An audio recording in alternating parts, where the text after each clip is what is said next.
the one with Phoebe's rats is, as is usually the case, a really good episode of Friends. This is episode 12 of season 9. It's directed by Ben Weiss, and as always, there will be spoilers from now as I go through the episode and share some thoughts. And I'll start off talking about, I guess, Joey, and then Phoebe and Mike, and then I will sum up with Rachel and the birthday party. So Rachel and Ross have found a nanny. This is Molly, played by Melissa George, and Joey, Ross, and Chandler all find her to be very attractive. Rachel doesn't see it, but they're definitely attracted to her, and Ross tells Joey that she is off limits, which I think is a very sensible thing to do, because it would complicate things if he slept with her and never called her back, which is what they're kind of expecting him to do. But now that she's off limits, Joey wants her even more. So Ross has to tell Chandler, stop Joey from hitting on the nanny. And I guess it was a little, I've seen this episode before, of course, many times, so it's hard to know exactly what I thought was going to happen. But I think what does happen, for me at least, was quite unpredictable, and I thought it unfolded really, really well, because it seems like Joey is hitting on Molly. It seems like he's bypassed Chandler and Ross. He's going to make his move, and then Chandler stops him, and then Ross appears as well, just as Tabitha appears. She's played by Carly Thomas Smith, and it's very clear that Tabitha is Molly's girlfriend. So, I mean, she could be bisexual, but certainly the implication there is that she wouldn't have been interested in Joey anyway. And as Joey says, it's like his ultimate dream, the princess, the stable boy, and the lesbian. So I guess Joey was both desperate and also happy at what he just witnessed.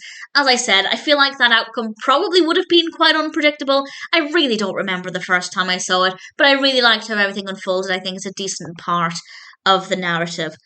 And then, of course, we have Phoebe, and we see Phoebe and Mike together, which I really love. Mike hasn't, I don't think he's been in the last few episodes, so it's nice to have Mike back again, and he finds a rat.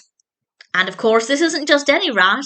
This is Bob, and he says you can't keep Bob, it's unsanitary, he could carry all of these diseases, and they set a trap. Phoebe realizes, okay, Mike's probably right, and then they find rat babies, and it's just such an adorable concept. I know rats are not necessarily the cleanest, and you don't want them around your house, but little rat babies, and then they find Bob, or rather the trap finds Bob. And now they're parents to these rat babies, and Phoebe feels responsible for raising them because they killed the rat's mother, which, yeah, is fair enough. I'm very much the kind of person, as many people are, who'd rather have a rat in the house than set a rat trap. Maybe if I had children, maybe if I had a young baby in the house, then it would be a different story, because then it wouldn't just be me versus the rat. Other people would have to be considered. But if I was alone and had a rat, I'd rather just let the rat do its thing than have a trap. So I'm with Phoebe on that one. If you go and kill the baby rat's parent, you're going to be responsible for bringing them up. I mean, I assume there's a father rat somewhere, because it takes two to tango. But at the same time, if they haven't seen Bob's partner, then what else can they do? And they take the rats to the party, which I'll get back to, or I'll get onto in a moment. And then Phoebe realizes, with some help from Mike, that they can't look after these rats. It's a lot of responsibility. They're not experts in raising rats. They're going to have to give them away and send them to new homes. I feel like the most sensible thing would have been to take them to a vet. That would have been a better scenario, rather than just, as they suggested, giving them away to loving homes. But either way, I think it's a nice message that if you're in this situation, it's probably not the wisest thing to try and raise them yourself. And then Phoebe explains that she gave birth to, she said, I gave birth to my brother's triplets and I had to give them up. And the realization that she hadn't told Mike that story yet, I thought was pretty fabulous. And I feel like the more time Mike spends with Phoebe, and it's lovely, the more time he spends with her, the more he becomes aware of her quirkiness. And yet, the more he seems drawn to her. And I love that. I think that's really, really beautiful.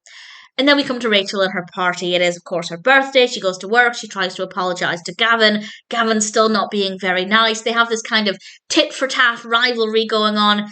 And then Monica drops by and invites Gavin to the birthday party. And Chandler is there with balloon helium, which I guess is relatively funny.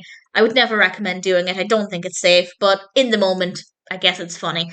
And Gavin does eventually turn up to the party. He turns up late, but also it's only 9:30 or just after 9 o'clock, so technically late, but also the party seemed to finish early. And he brought Rachel a present to apologise for being a jerk.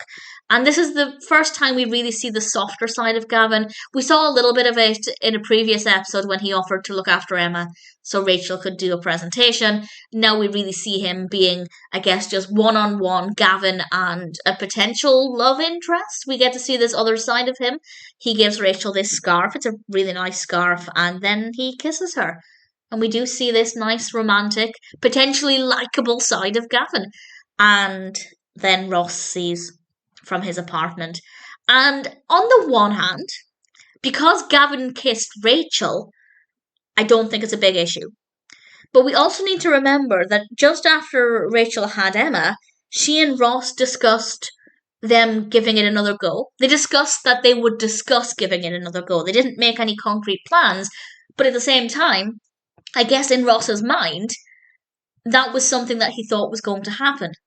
Rachel went out with Phoebe and gave some guys her number. That would have hurt since they had discussing getting back together, and now he sees Rachel kissing somebody. So I don't necessarily blame Rachel. She hasn't really done anything wrong. Well, maybe giving a guy her number, because she did say to Ross, let's discuss getting back together.